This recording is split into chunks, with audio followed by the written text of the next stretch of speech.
If you enjoy this video, please consider giving a thumbs up. It really helps the channel. And if you have any ideas for future videos, share them in the comments section below. This original bedtime story is made possible thanks to Slumberland patrons. If you would like to support this channel, you can find Patreon details in the description and on my channel homepage. So just take a moment to allow your eyes to close. As you begin to comfortably drift asleep, I'm just going to tell this sleep story in the background. And this is a sleep story about a cat called Spencer. And Spencer is lying in front of the most comfortable, warm fire. And while Spencer is lying there, Spencer drifts and floats peacefully and comfortably asleep. And as he drifts asleep, peacefully and comfortably, he begins to dream. And in his dream, he's walking through a rainy, windy city at night. He's wearing a trench coat and has it pulled up under his chin to protect him from the elements. And he's investigating the theft of a large shipment of cat food. And while he investigates, he's going from bar to bar, snooping around, interrogating the bar staff about what they know, what they've seen in their almost invisible role behind the bar, where they see and hear so much, overhearing those conversations, where people talk without even really being aware that they're being heard.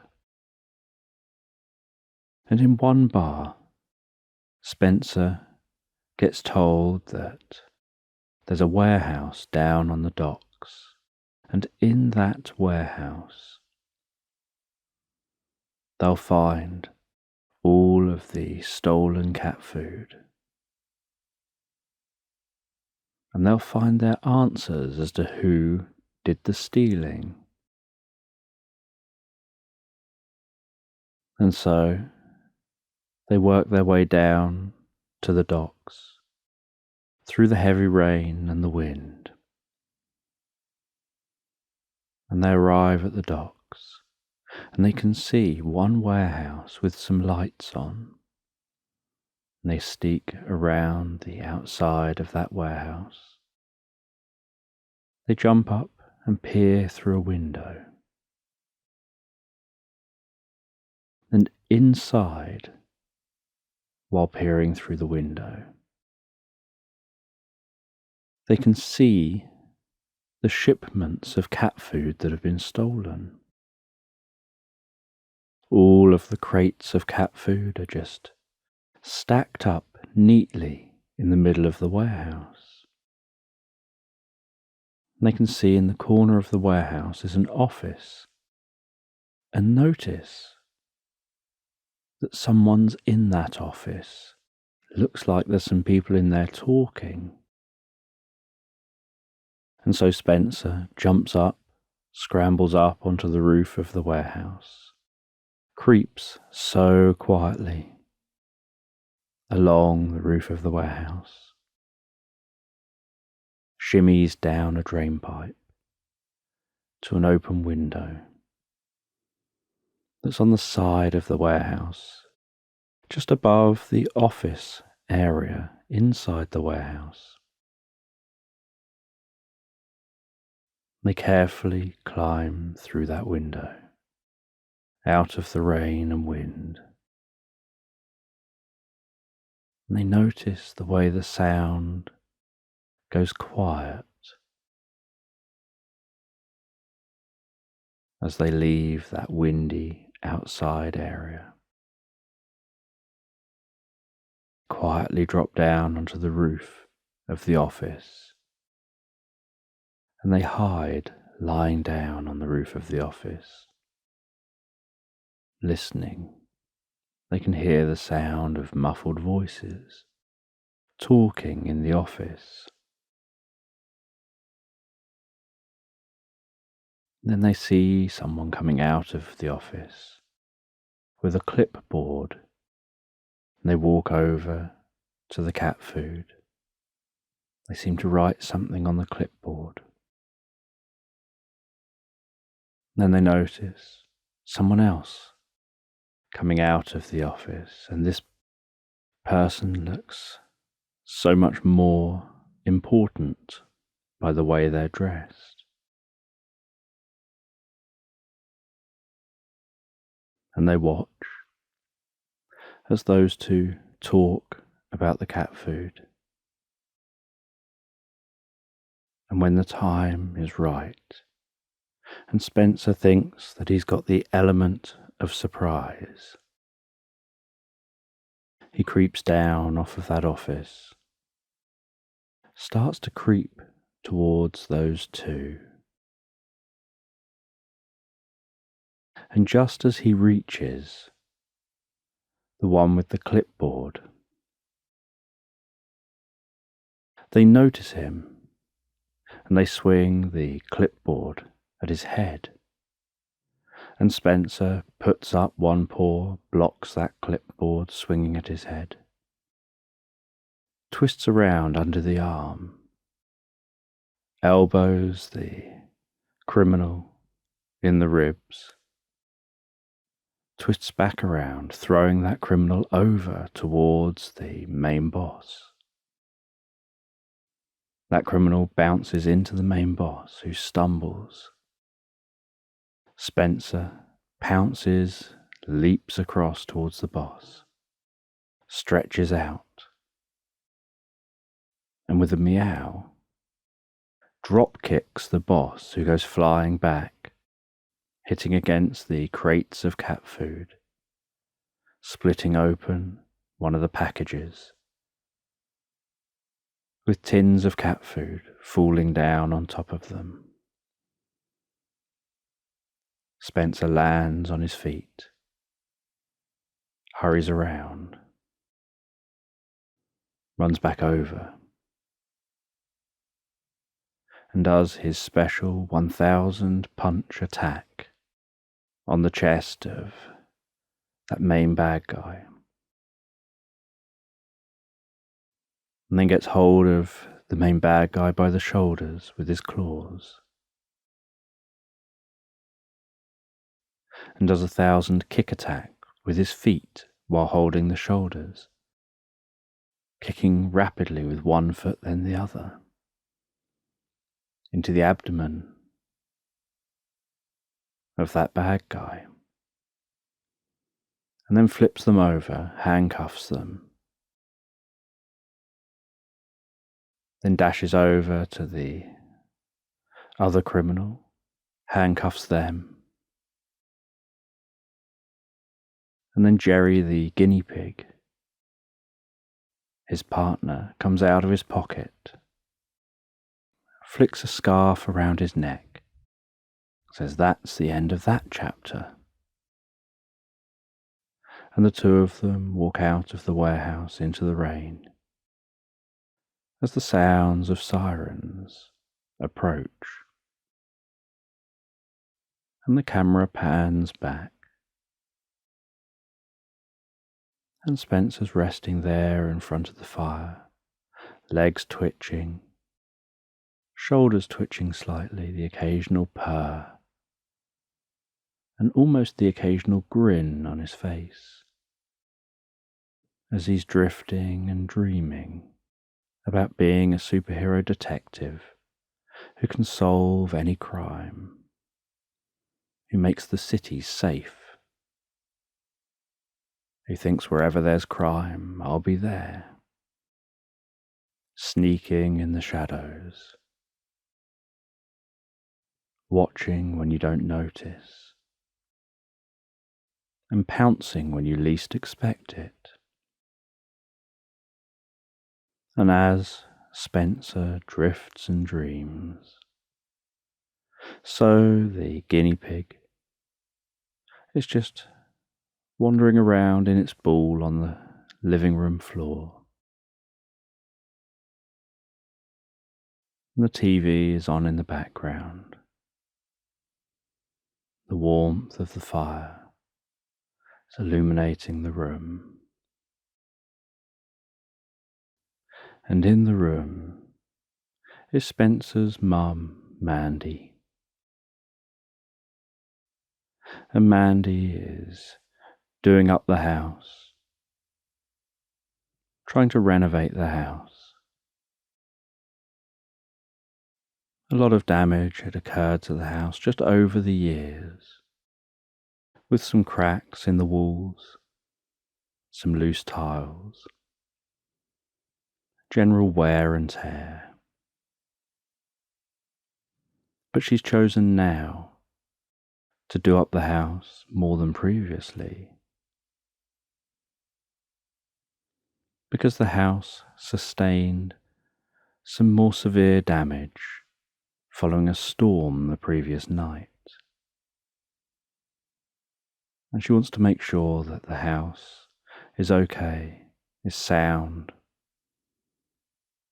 and is healed well. And she knows exactly what she's doing to heal her house. So she's repairing the walls, and once the walls are repaired,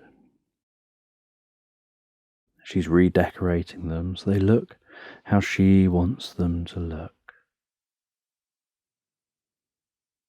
And she's making all the other necessary repairs to the building to make sure that everything functions correctly. And she's been through the house, making sure the foundations are strong and working well, making sure the walls and the supporting walls are strong, making sure that the ceilings are in good order, and the tiles on the roof are in their right places. And she carefully goes through, fixing up the house, and some of it's hard work, some of it's tiring. So from time to time she lays on the sofa, snuggles up with blankets, and Spencer will climb up and join her, and she'll rest and relax and recuperate. Sometimes it's aching work, and she'll soothe herself in a bath, allowing the water to drift and float over her to heal her, as she lets her mind drift and dream. And she thinks of some of those dreams as being her happy little dreams, places in her mind of pleasure, of comfort, of deep relaxation. And as she nears the end of making her house the most comfortable house to live in, exactly as it should be, with any damages to the house healed, she rests down in her bed, which she's made so incredibly comfortable, soft and snuggly.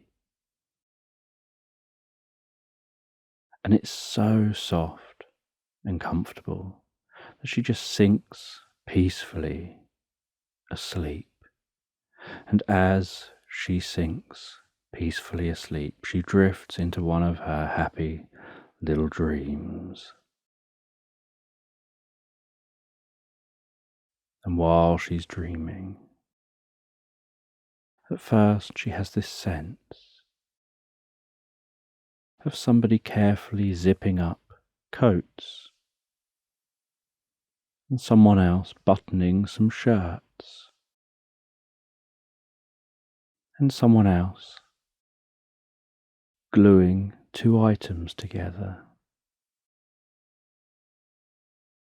and then walks through to a room where she sees someone watering some plants, tending to those plants, making sure the soil is just right. And she can notice those plants carefully growing. And as she walks through that room into a conservatory, at the far side of that room, so she can see a wide variety of mushrooms being grown in this conservatory.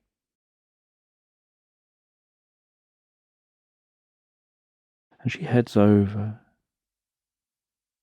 to a tray of small, almost glowing purple mushrooms. And she picks one of those purple mushrooms. She sits down in the chair in this conservatory. She feels that purple mushroom between her fingertips.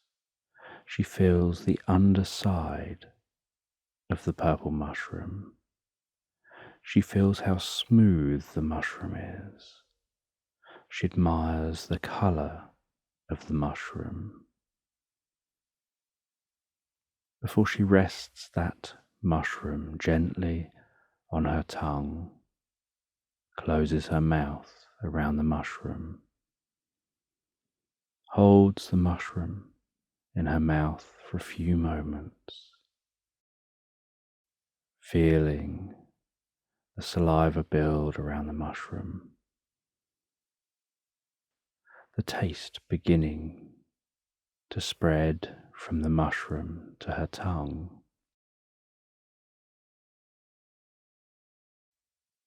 And then she carefully starts chewing that mushroom, noticing the texture of the mushroom, the way it moves around inside her mouth as she eats that mushroom. And as that mushroom travels its journey down her throat, down to her stomach, so she begins to count back in her mind from 20 to 19, 18, finding herself drifting deeper and deeper into a healing experience. 17, 16, 15, 14, going deeper and deeper, deeper and deeper. 13, 12, 11, 10, going all the way, almost like a cat's purring, guiding you so deep, all the way, deeper and deeper, deeper and deeper. 12, 11, 10, 9, 8, on a trajectory so deep into a healing experience as that mushroom breaks down in the stomach and begins to spread its healing potential throughout your body, deeper and deeper, deeper and deeper. 7, 6, 5, 4, 3, 2, 1. All the way now. All the way deeper and deeper down into the experience. And as Mandie drifts deeper and deeper now into this experience, she begins to open her eyes in the experience, and as she opens her eyes and looks around her, she finds that she seems to be in a magical woodland at night time. She can see the trees of the forest. She can notice glistening, glowing, sparkling light dancing its way through the forest, almost like hundreds of fireflies, leaving glowing blue paths of light as they dart around. She can see glowing insects seeming to fly in and out of glowing flowers, and as they strike the flowers, landing on those flowers, taking off those flowers, flapping their wings, so glowing dust seems to spread from those flowers. And it's just the most beautiful, surreal, glowing environment, with the blue glows of the plants, of those flying creatures, casting a fine blue light on everything it touches. And then she notices a green fairy fly up to her, and the green fairy says that you're here for a healing experience, and my role is to take you to that healing experience. So follow me as we walk deeper and deeper into this magical woodland.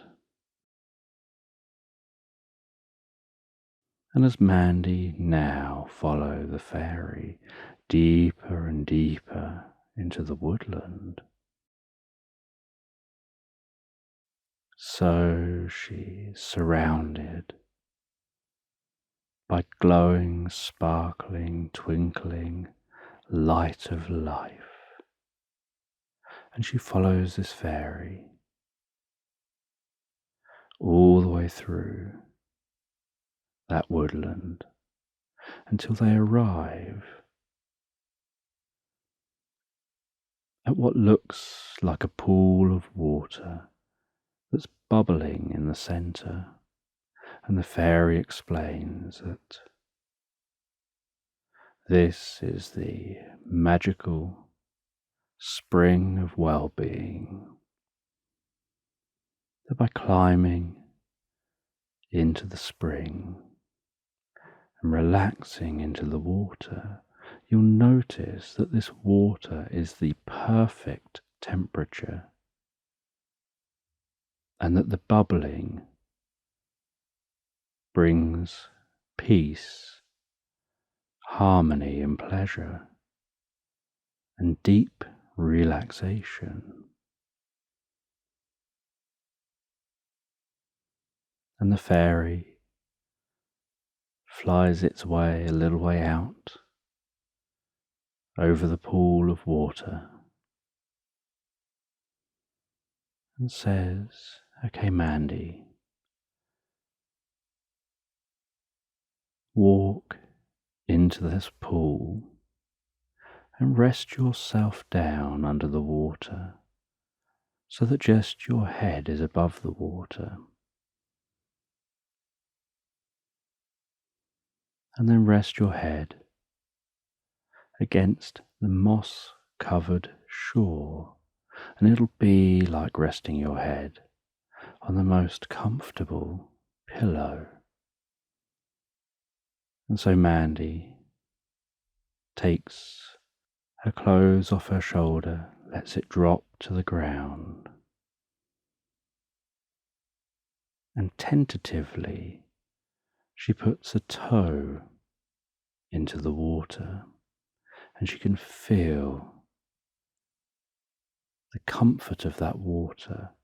She can feel that it's just the perfect temperature, and she can see the way her toe touching the water seems to bring a touch of light to that area, almost like there's something bioluminescent in this water that's triggered to bioluminesce with movement.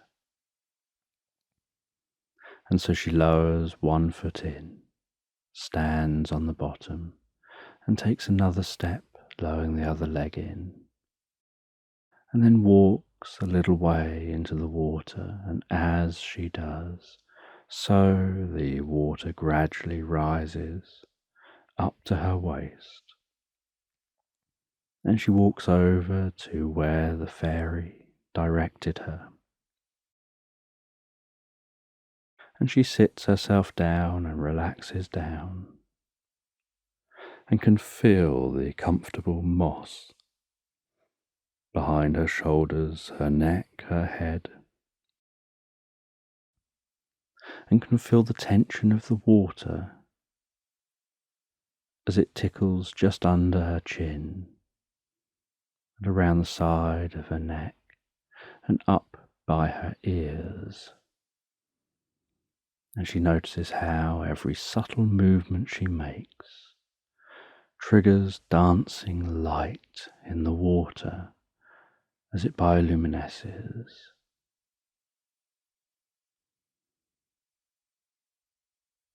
And then the fairy, hovering in front of her, says, "Take a moment to close your eyes,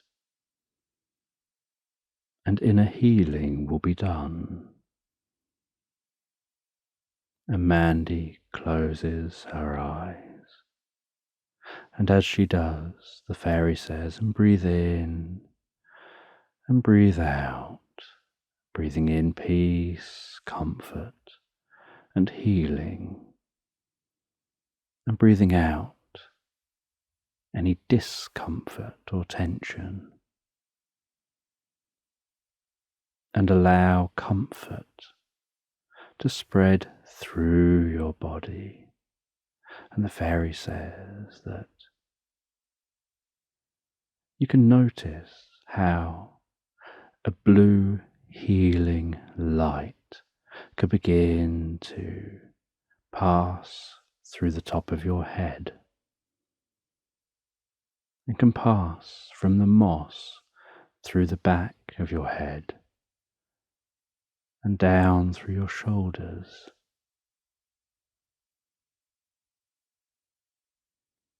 and you can notice that healing light as it goes around your head, and you'll be able to identify, as you almost psychically look down across your body, areas where there seems to be red light, where there's pain or discomfort or healing which needs to take place. And so, as you breathe out discomfort, you breathe in that blue healing light. You breathe in comfort and notice the way that comfort spreads through the head, around the face, and down through the body. And at first it begins to spread and fill up all of the locations that are already neutral or comfortable, so that the whole body is full of blueness, comfort, healing, surrounding those red areas. And then with the whole body full of that blueness, that comfort, that healing, only then will it begin to start to heal those red areas, almost like carefully massaging those red areas into smoother, more comfortable shapes, and then massaging those red areas like using soap day after day, that the constant twirling of the soap in your hands makes the soap shrink until there's nothing left. And those red areas can be massaged by the blue areas until there's blue left and red is gone. And the fairy guides and directs Mandie as she goes through this experience.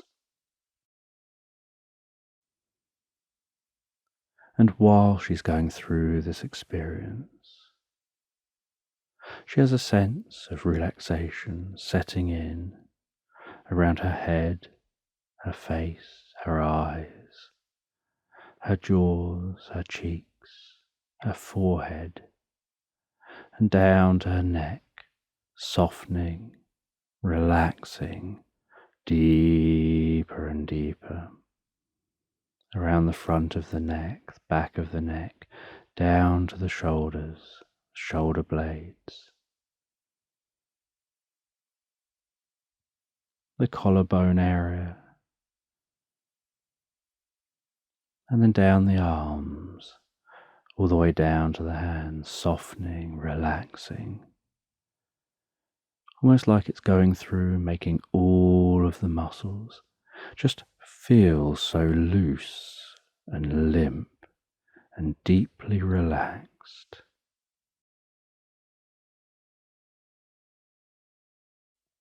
And the slower you take this experience, the faster you can heal inside, the fairy says to Mandie. So don't hurry the experience. Just allow the experience to happen at your own rate and speed. Don't enjoy a good thing too quickly,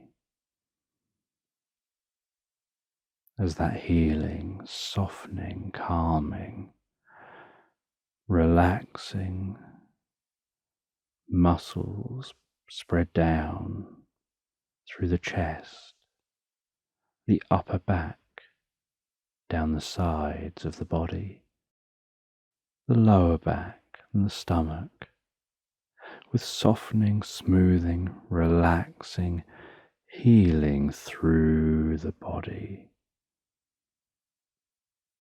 making any discomfort be almost like where you get a tube of toothpaste and you can roll up that tube, squeezing out all of the contents, so that that large tube of toothpaste just becomes a small, empty shell of its former self. As that healing, softening, comfort, that pleasant feeling can spread down through the body, relaxing through the body, accelerating healing and well-being. And where the mind focuses on pleasure, good feelings, relaxation, and drifting and dreaming into one of your happy little dreams, deeper and deeper. As that blue light, the softening, the deep relaxation and healing can spread down to your bottom and down to your legs, the upper legs, the lower legs, all the way down to your feet. And then you can notice a certain temperature, a healing temperature spreading down through your body. And I don't know whether that healing temperature will spread from the top of your head or from under the water, spreading out from your body. Whether it'll start in one foot or another, or one hand or another, or perhaps in your chest or your stomach, or maybe in your head as you heal and relax and soften deeply. And Mandie then can discover, as the fairy goes quiet, and she can just hear that fairy hovering around, hearing its wings beating, that she now seems to be influencing the water, that any discomfort that was within her body, any of those red zones, any areas that needed healing, anything negative from within, seemed to be leaching out into the water, while her body is filled with well-being, comfort, peace, as that spreads out into the water and seems to be purified by the spring and consumed by those bioluminescent creatures within that spring water. And then after a while, she just has this sense like the inner healing, and what she can do with that inner healing here and now is set in motion and is done. And she has that sense of gently opening her eyes, and she can see that fairy silently just hovering above her. And the fairy welcomes her back and says that she should sit up, cup her hands, gather up some of that water that she's sitting in, just drink a little of that water from her hands, and that will just accelerate and keep the healing going long after the experience. That whenever she comes here for this healing experience and drinks from this spring, so that inner healing continues and deepens and becomes more profound each time she does this. And then Mandie leaves the spring. She picks up her clothes. She can feel the comfortable moss beneath her feet, almost like walking on the softest of carpets. As her body dries and she puts her clothes on, and she starts to walk back through this magical woodland. She takes in the sights and the sounds and the smells of the plants. And as she leaves the woodland, she has this sense that she's drifting even deeper and deeper asleep. And she knows that she's going to be carrying on, renovating and fixing up her home in the morning. And over the next few days, she'll carry on doing that. She knows she'll spend lots of time with the animals, and the healing will take place all by itself. And she drifts from this experience into an even deeper, more pleasant experience, knowing that she's going to feel so calm and comfortable when she wakes up. Almost like something will have shifted while she slept. And she drifts and floats into a deeper and deeper sleep all night long.